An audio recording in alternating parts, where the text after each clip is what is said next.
நிச்சயம் நீட்டு படித்து எழுதுனா நிறைய மார்க் எடுக்கலாம், உடனே எம்பிபிஎஸ் எடுக்கலாம், டாக்டர் ஆகலாம் அப்படின்னு சொல்லிட்டு இருப்பார். அப்படியா, கொஞ்சம் இருங்க, அந்த பிள்ளையை கூப்பிடுங்க அப்படிம்பார்.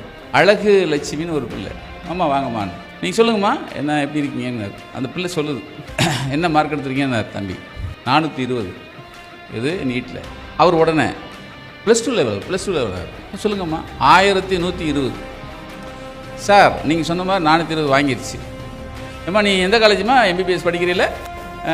சூப்பர்மா. சரி எந்த காலேஜுங்க அப்படின்னோடனே, இல்லைங்க எந்த காலேஜ்லையும் சேரல. என்ன அப்படி சொல்கிறோம்மா, நாங்களாம் கொண்டாடினோமே. இல்லை சார், எனக்கு இந்த கொண்டாடுறதுக்கு ஏற்ற இதே எனக்கு கிடைக்கல சார், நான் காலேஜே படிக்கல. அப்படியா சார் சொல்லுங்கள் அப்படிமாதிரி. அவன் அதோட அவுட்டு.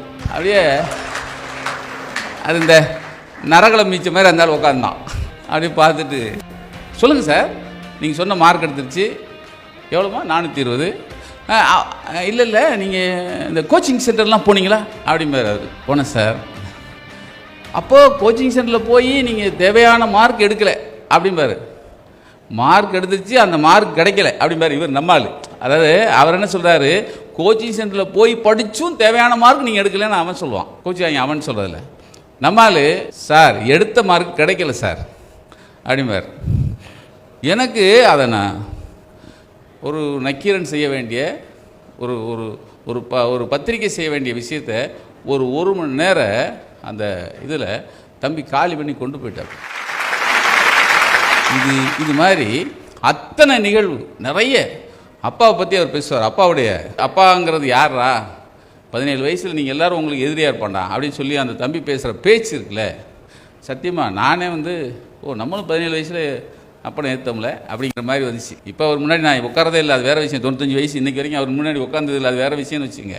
ஆனால் அந்த 17 வயசு பையங்க எல்லாருக்குமே அப்பாவுடைய அந்த அந்த தன்மையை புகட்டுறது இருக்குல்ல, அது ஒரு கோபி தான். முத அவருக்குள்ளே ஒரு கவிஞன் இருக்காங்க, அது நிறைய பேர் தெரியுமா தெரியாதில்ல. நான் தான் புத்தகம் வெளியிட்டேன், திருவெல்லாம் தேவதைன்னு ஒரு புத்தகம். தம்பி எழுத சொல்லி போட சொன்னேன்.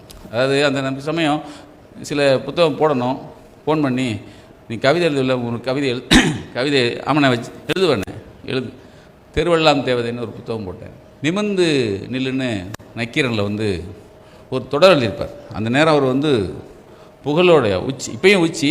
அப்போ ரொம்ப பிஸி, நேரமே இருக்காது. ஒரே ஒரு வார்த்தை சொன்னேன், தம்பி ஒரு தொடர் எழுதணுமே.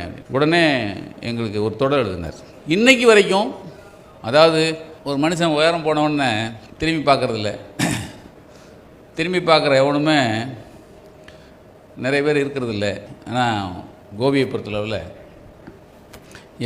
எப்படி இருந்தோமோ அதே மாதிரி. ஆனால் வளர்ச்சி பெருசு, அவருடைய உயரம் பெருசு, இதெல்லாம் நல்லா நானே பார்க்குறேன். எல்லா மீடியத்துக்குள்ளேயும் வந்துட்டார். எல்லாரும் ஒரு மனுஷன், எங்கள் சுகிஸ்வன் நல்லா சொன்னார். அதாவது எல்லா மீடியத்துலேயும் ஒருத்தன் வளர்ந்து நிற்கிறதுலாம் சாதாரண விஷயம் இல்லை. அது ஒரு குடுப்பனை வேணும். அந்த குடுப்பனை நிறைய இருக்கிற தம்பி கோபி எங்கள்